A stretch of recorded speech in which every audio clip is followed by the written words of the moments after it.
This is the story of Ibrahim Part 2. After embracing Islam, Ibrahim felt a fire ignite within him. It was a burning desire to extinguish the darkness of disbelief that surrounded him. He could not bear to see his people astray, lost in a maze of false gods and rituals.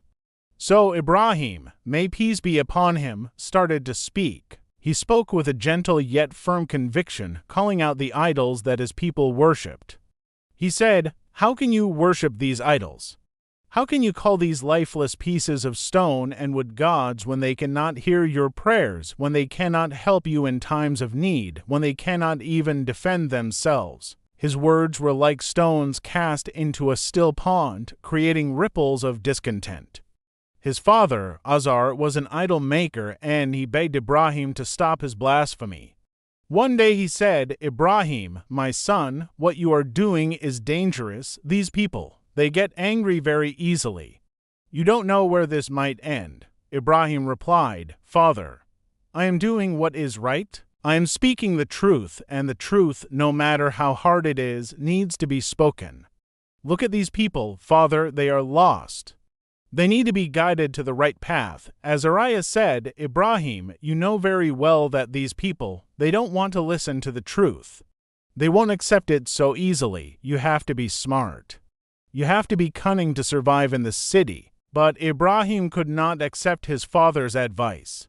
He knew that the idols had no ears to hear, no hearts to feel, and no power to protect. He continued to argue with the people, using logic and reason as his weapons, trying to pierce through their thick wall of ignorance.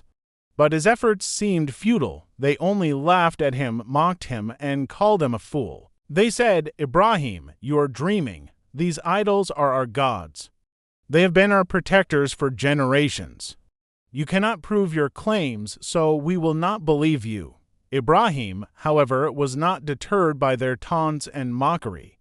He knew that he was on the right path and that one day they would realize the error of their ways. Then one day, the city was abuzz with excitement. The annual festival of the idols was being celebrated. The streets were adorned with colorful flags and banners. People from neighboring cities came to participate in this grand event. For days, the sound of drums and trumpets echoed through the city, drowning out Ibrahim's voice. But Ibrahim was patient. He knew that his time would come. And as the city reveled in its false gods, Ibrahim saw his chance. When the revelers were at their most boisterous, when the city's leaders were drunk on wine and power, when the guards were dozing off, Ibrahim slipped into the temple, the house of the idols.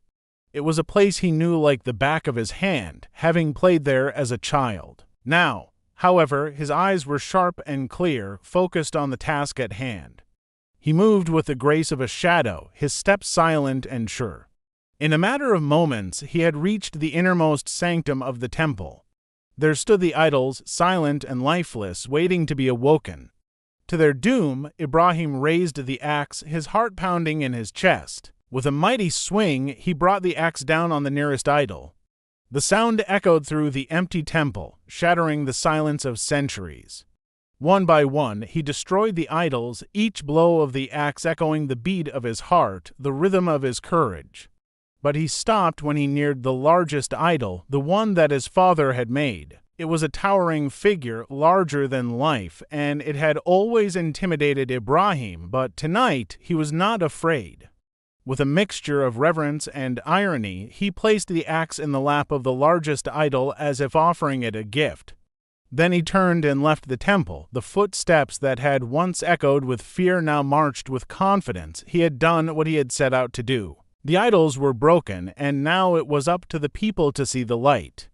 As the first rays of dawn touched the horizon, Ibrahim stepped out of his house. He looked towards the temple, the symbol of his city's false gods. A strange calm had descended upon him. He knew that he had done what was right. Whether his people accepted the truth or not was in their hands. But he had planted the seeds of doubt, and those seeds would one day grow into the tree of faith. So ends the story of Ibrahim, Part 2. If you enjoyed this story and want more stories like this, please subscribe. Thank you for watching.